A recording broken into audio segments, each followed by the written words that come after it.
Good evening, sports fans, and welcome to the World Cup Roundup Live. I'm Alex Reid, and I'm here with Lyle, Anthony Goldin, and Connor Keenan. Tonight, we're going to bring you a roundup of the England-Iran game, as well as some coverage from our reporters who've been across London reporting on the ground. First, we'll go to some coverage from our reporters, James Price and Anna Rodriguez, who've been in central London this morning. We're here this morning at Trafalgar Square in central London, speaking to England fans to pick up some excitement for England's opener against Iran later today. We've spoken to a number of fans, but unfortunately the mood around the game seems as good as the weather today. We spoke to one fan who said she would not be watching the World Cup at all. We spoke to another who said due to the human rights issues in Qatar, she simply couldn't watch the games. And we spoke to a final fan who really sums up the emotions of the England fans this morning. You excited about the World Cup? Not at all. Not at all. So you are not going to watch it? Only the proper good games. The top games. Didn't watch yesterday. What about England-Iran? Are you going? Nah, No. nothing. Do you think? How far do you think England is going to make it? They won't win it. Win it? Won't. Won't win it? No, won't win it. Money. It's all about money. Okay. And I'm a football mad. I am football mad, but not Qatar. England games finished this year. Should be summer. If you understand, it's November, and they're playing for the World Cup. Should be in June when no football. They play every 4 years, June to July. Done. It should be a joyous day for England fans. FIFA have told us to focus on the football, but clearly there's a social and political backdrop that simply cannot be ignored. Well, guys, we did watch the game. It's the second game of the World Cup now. Do you have World Cup fever yet? I'll be honest, Alex, not really. I think it's a combination of the fact that we've had all these off-the-field issues and we've talked about them ad nauseum, and rightfully so, combined with the fact that it's a Winter World Cup and normally at this time you'd be off school, you'd be chilling at home in the sun, and we're in the dreary rain. Yeah, it's I don't think the Winter World Cup is something that people can get behind going into future competitions. Obviously, it brings in a part of the world that normally couldn't host the World Cup, but the whole point of the World Cup is watching it in the summertime. As you said, the weather's good, people are off. There is that World Cup fever. Yeah. It's just on dreary, rainy, rainy winter days. It just doesn't have that same appeal to it. I think the football has something to do with that. I didn't think the opening game last night was very good. No. And yeah, it's all just it's quite a slow start to the tournament in my opinion. But outside the fact we weren't allowed to watch it from a sunny beer garden, we did end up watching the game during our live news day. Lyle, you were surprised by the formation that England ran with? Yeah, I think typical of Southgate is to expect a 3/5 at the back, and he went with a 4 today, which I thought was the right decision, and it bared its fruits because getting that extra attack on the field, complete with that midfield two of Rice and Bellingham, was very good. Those two bossed the game, and you saw with the combination of Saka and Sterling and Kane up front linking it all together, it worked very, very well for England, and rightfully so. Yeah, I mean, they did score 6 goals, so they must have played pretty well. Connor, do you have a standout performer for England at all? Saka was fantastic for me. Obviously, there's a lot of competition in those wing positions. It was semi-surprised not to see Foden start. I think it was expected that Saka and Sterling would start, and I mean, they both did fantastic. Look, England were fantastic today. The fullbacks were great. They were nice and attacking. I thought Luke Shaw was brilliant. Trippier's deliveries were good. And there's nothing really but positives to take out of this for England. There wasn't any sort of glaring areas in the squad that didn't look up to scratch at this stage. They conceded 2 goals, but I mean, the first one I think was pretty unavoidable, and then the second one, whether it's a penalty or not, is it? Oh, the penalty is a joke, in my opinion. If you compare that to the Harry Maguire one at the start of the game, I don't understand how the VARs can sort that out that way around. I don't know what you think, Lyle. It was actually a disgrace because one is a Stonewall penalty and the other one is maybe. So, I mean, if you're going to give the second one, the first one has to be given, in my opinion. We have heard reports that Harry Kane is in an ankle brace. I don't know how you think that will affect their tournament going forward. Yeah, it's not good. I remember saying to you, I think at halftime, Lyle, that I would have probably brought Kane off at halftime. He's been doing so much heavy lifting for Spurs in the Premier League, and he just looks, especially in the Spurs played Nottingham Forest in the League Cup just before the World Cup break, and he looked tired. Yeah. And I think Conte made a statement that he looks tired, and the game was up at halftime. Iran were not going to come back into it.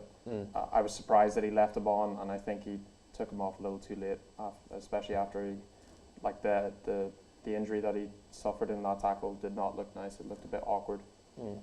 So it's certainly something to monitor as we go on the future games. Do you have a standout performer, Lyle, at all? So I have to give a quick shout out. It might be my Man United bias, but I think Maguire was very, very good. Should have had a goal. And Luke Shaw, like you mentioned, was fantastic. But for me, it's Jude Bellingham. His first major tournament, I believe, from scoring his first England goal. I think it's his first start in a major tournament. He played a few minutes in the Euros.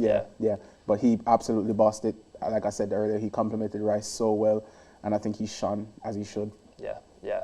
Bellingham was definitely a standout. I think the midfield in general for me was class. The balance between Rice, Bellingham and Mount was really nice. It was a classic 6-8-10 combo, which is a bit of a cliche in football nowadays, but it really worked for them, and I hope they carry on doing that through the tournament, although as they play better opposition, I don't know whether they'll carry on with that three.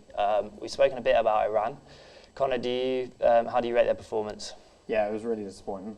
I was writing the match preview for the game yesterday, and part of me wanted to predict a draw. I didn't, and smart man. Yeah, the whole selling point of this Iran team is that they're not easy to play against. They make it difficult for you. They time waste. They put men behind the ball. They say, "Come and break us down." And England did that pretty easily.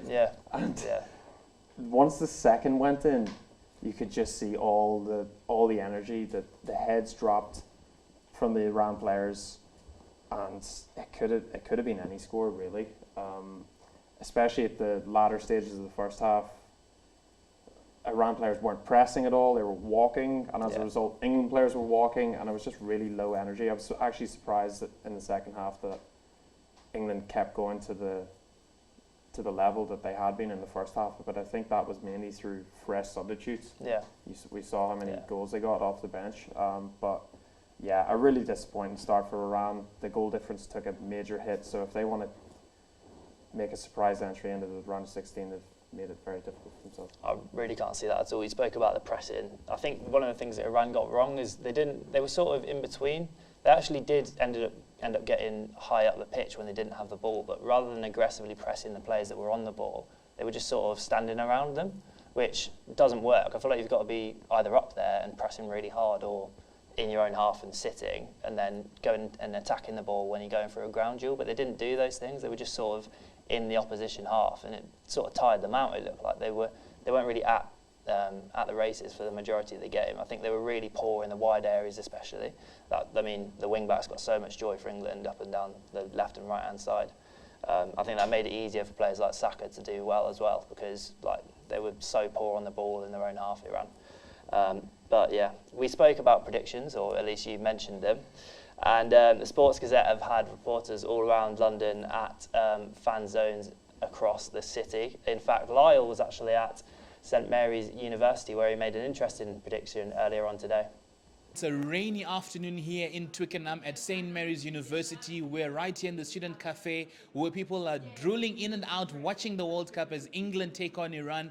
Not a very buzzy feeling as we're expecting all the students to be in this room watching the World Cup. Lyle, what are you looking forward to this game, and what do you think about the atmosphere out here? I think the atmosphere is really good, Caleb. It's going to be a very good game. Iran will pose a very big test for England. I don't think many people expect Iran to do well, but they have a very good team. They're really well drilled, so I think Iran have a chance to make an upset here, actually. Yeah, we're going to see what some of the students here at St. Mary's think about this match. All right, so I'm here with Emmanuel. And Emmanuel, who are you rooting for this World Cup? Portugal. All right, and for this England versus Iran game, what's your match prediction? 0-0. I'm here with Kate. Kate and Millie. World Cup happening. Predictions, Kate? 1-0 to England. 1-0 to England in the England-Iran game. Millie? 2-1 to England. 2-1 to England. Final question, who's winning the World Cup? England. England. I'm here today with Imran.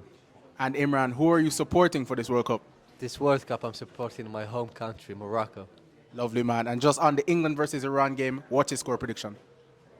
That's a tough game, but I think Iran's going to win. I'm here with Elaine. Elaine. Football World Cup happening. Any predictions? No, but I've got Argentina in the sweepstakes, so I hope they win. Why no predictions? Why not worried at all? Because Ireland aren't in it, so I'm not so interested.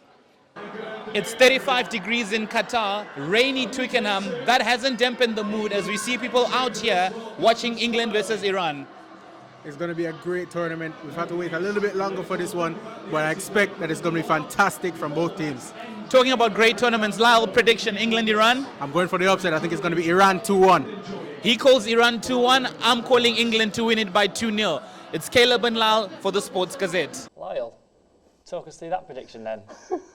I must admit, like I said, I was going for the upset. I was kind of half serious about it. Iran, Connor sold me dreams, honestly, with his Iran preview. He sold me some major dreams.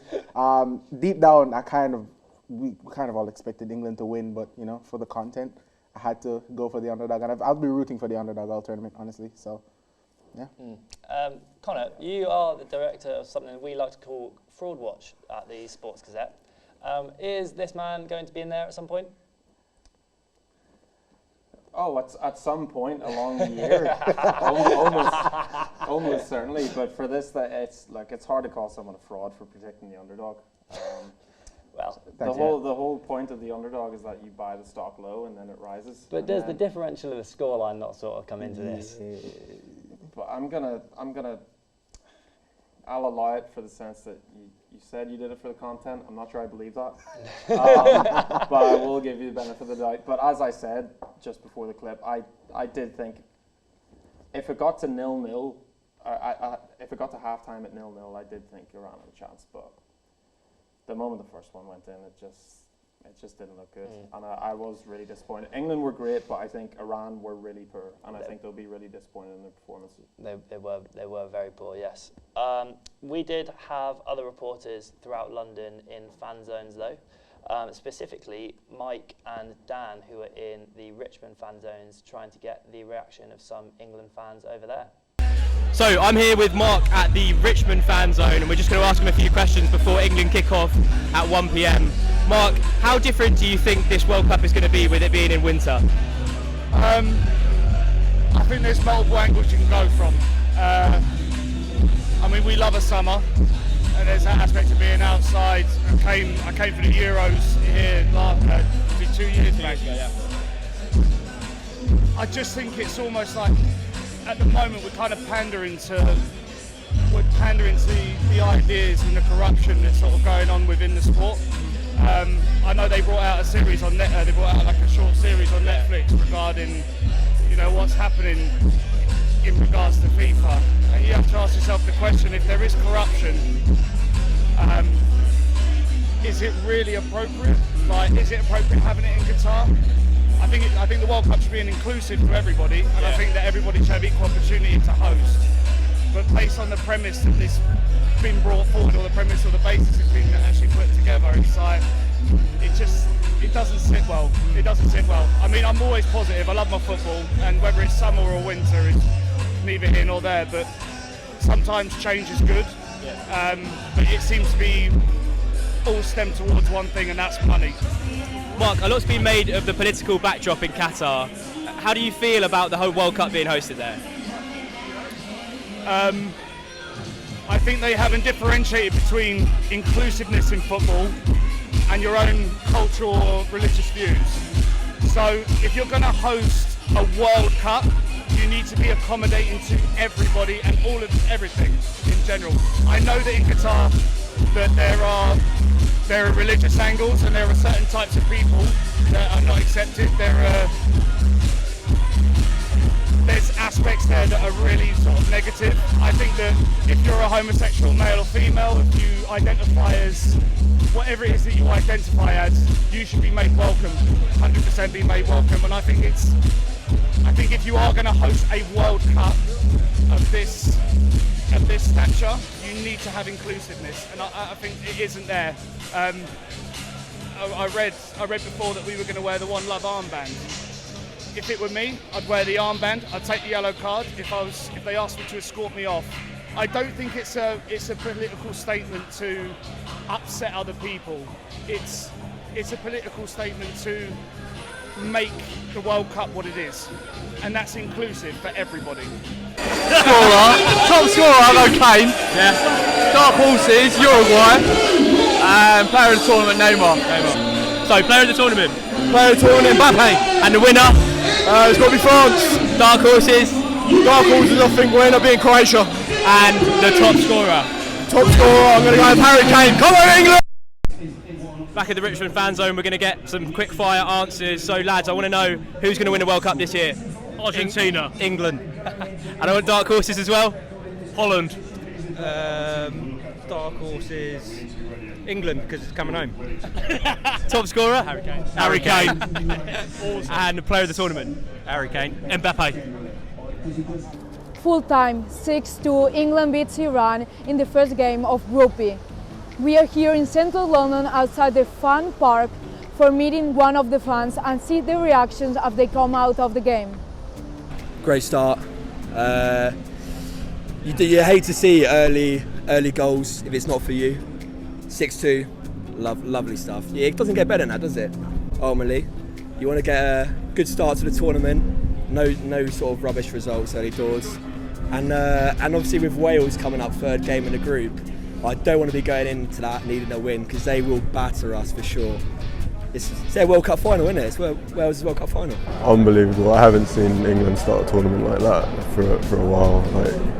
I don't even remember in my lifetime. I was just loving it. Yeah, brilliant. I really enjoyed it. These guys are making memories like they always do. This team, I'm very emotional about anyway, because the emotional connection that I have for this team, has never ended. Even in the hard times against 2-1 at Iceland, I've never stopped believing in this team. I love England. I'm English. I don't know. I'm happy. I'm waiting for the next round because Iran's an easier team, I'd say. So yeah. I think it is quite early, but do you think it is coming home? I hope so. That'd be optimistic to think yes, but yeah, I'm hoping so.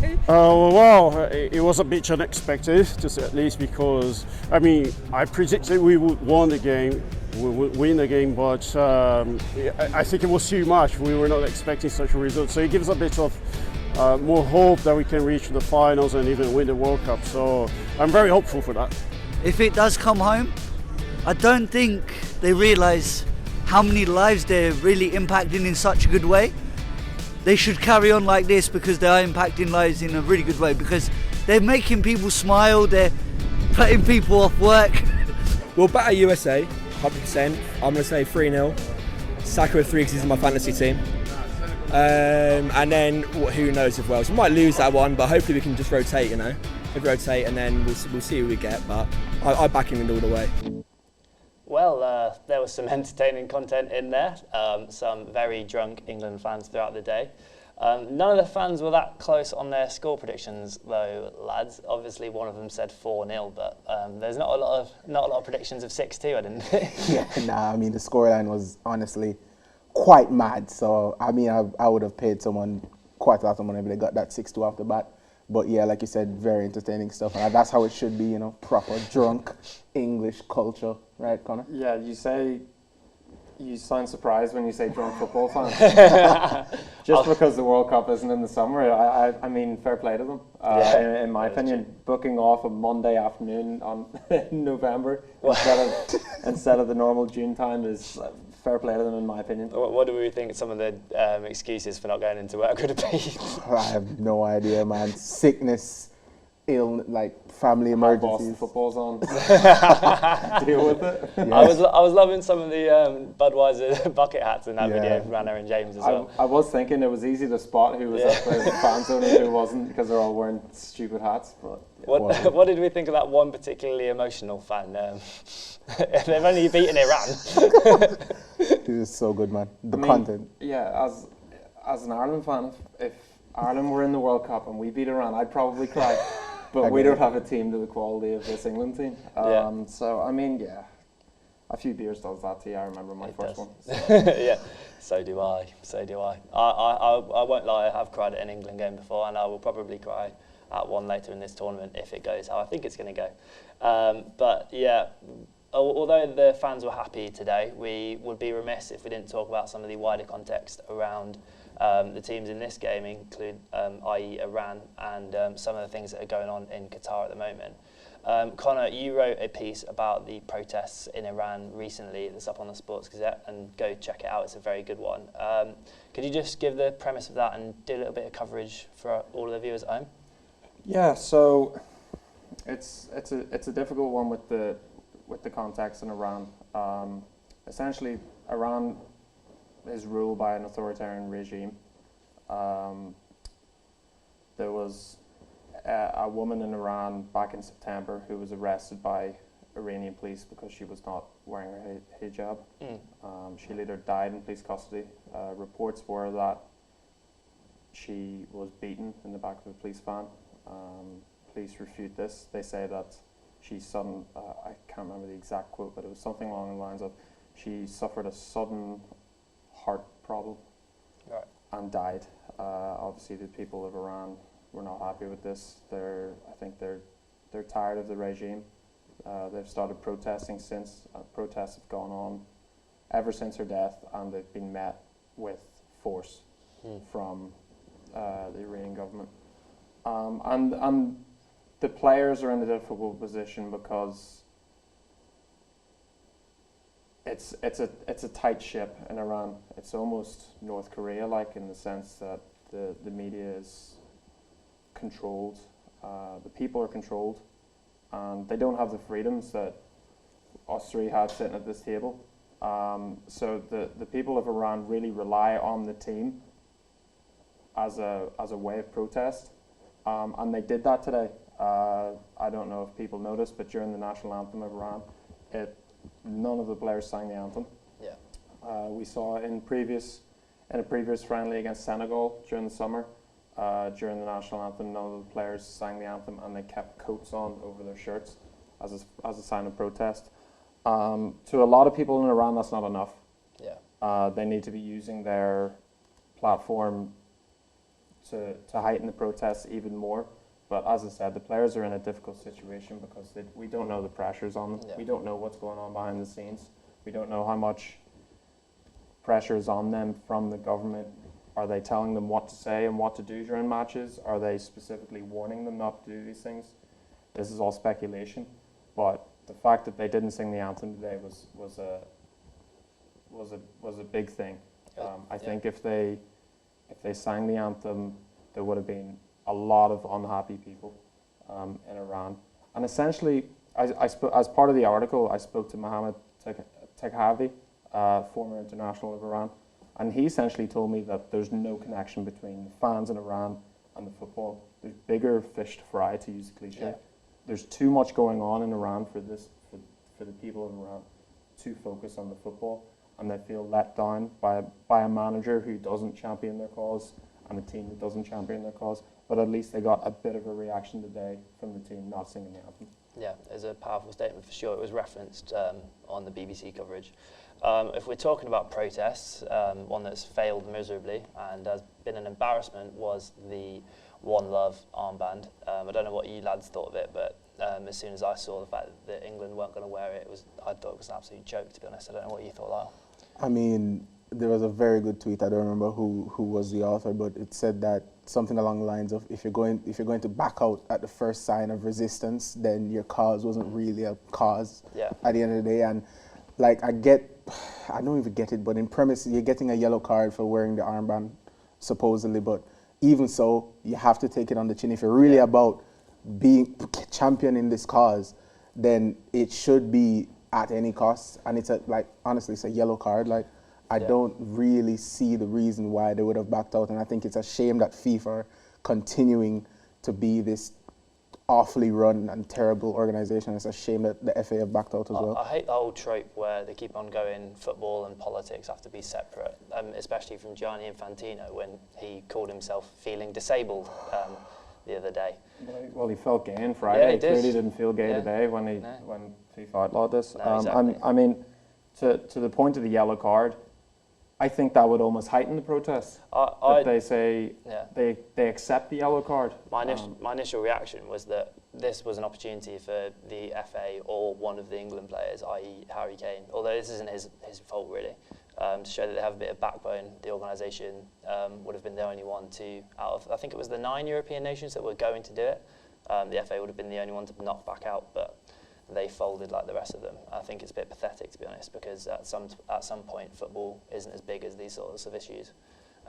So we should have taken a harder stance. Yeah, it's a complete contradiction that Infantino goes on about how football is for everyone, and then we're awarding World Cups to like Iran, for example. There's calls for them not even to be in the World Cup. Women in Iran are not allowed to go to football games. So how is a country like that in a tournament that is football for all allowed to play in this tournament? Yeah. And the World Cup is awarded to a country in which being homosexual is punishable by law, and there's a weird argument that we should be going to these countries and respecting their laws, but when they're discriminatory like they are, I mean, it's a tough one to take. It's really disappointing that the only England international today to wear the armband was Alex Scott. Yeah. In the pre-match build-up. A massive respect to her for doing that on live TV, because I'm assuming the BBC are going to get in some trouble for that. But good on them for doing it. On the political side of things, we've had some Sports Gazette reporters at the Qatari embassy. Fergus Mainland and George Yates are coming to you with this report. So we are still here at the Qatari embassy in London, about 2 hours to go until the kick-off between England and Iran. We have been joined by a single protester on this soggy Monday morning, and he's carrying the message of Black Lives Matter. We've just obviously had the news that FIFA and the FA have decided that England will not wear the One Love armband. The England team has caved to FIFA and will not be protesting in this way. The message coming from this protester here though outside the Qatari embassy is that the Black Lives Matter message, the One Love message, must continue throughout this World Cup. Despite FIFA's decisions to stamp out this action from England amongst other teams as well, this message of One Love, this message of Black Lives, holding the Qatari government and FIFA accountable throughout this World Cup is incredibly important. Interesting stuff before the game from Fergus there, and after the game, George had this stuff to say. So there we are, full time, England 6, Iran 2. Whilst England made an impression on the pitch, they failed to make an impression off the pitch. The FA caved into FIFA's demands by not wearing the One Love armband. However, the Iranian national team showed them how to do it, by not singing the national anthem with all the issues going on in their country. The Sports Gazette have emailed the Qatari embassy in order to get their take on why FIFA have banned the One Love armbands. The Sports Gazette, however, have failed to get a response. That concludes our coverage outside the Qatari embassy in England's victory over Iran. This is George Yates for the Sports Gazette. Yes, unsurprisingly, no comments from the Qatari embassy there on issues that they really don't enjoy talking about. Another issue that they won't enjoy talking about is the debacle around the tickets that England couldn't download onto their, England fans I should say, couldn't download onto their phones. I mean, it's the biggest tournament for the biggest sport in the world, and you're having issues that really, it's absolutely shocking that at this stage, the biggest stage in the world, you have these issues and people cannot get into the stadium. I would be absolutely, I'm trying my best to stay calm, but it would make me very angry if that happened to me. It would be a bit of a letdown if you travel all the way to Qatar, it would. A ticket, and Exactly. I mean, they've had 12 years. It's not like they were awarded it last week. It's just not ready. The whole tournament's not ready. There's this feeling that it's just unfinished, and it takes away from the shine of the World Cup. Yeah. we'll wrap it up there. I'm just going to ask you two boys to predict your winner for the end of the tournament. I'll let you go first. Well, I'm going to go with the overwhelming favourites to Brazil, but I will be rooting for Ghana. Why, I will not say, but I will. Well, no, you should say why. Well, we've got a World Cup sweepstakes on and I picked Ghana. So. Oh, I'm a Cameroon fan then. Great. Who's in your final? Who are they beating in the final? Who? Ghana. I've got Brazil, Argentina in the final. I think Brazil will win. I have Argentina winning it, and I have them beating England in the final. I think England are going to do well. Well, we just won 6-2 and it's coming home.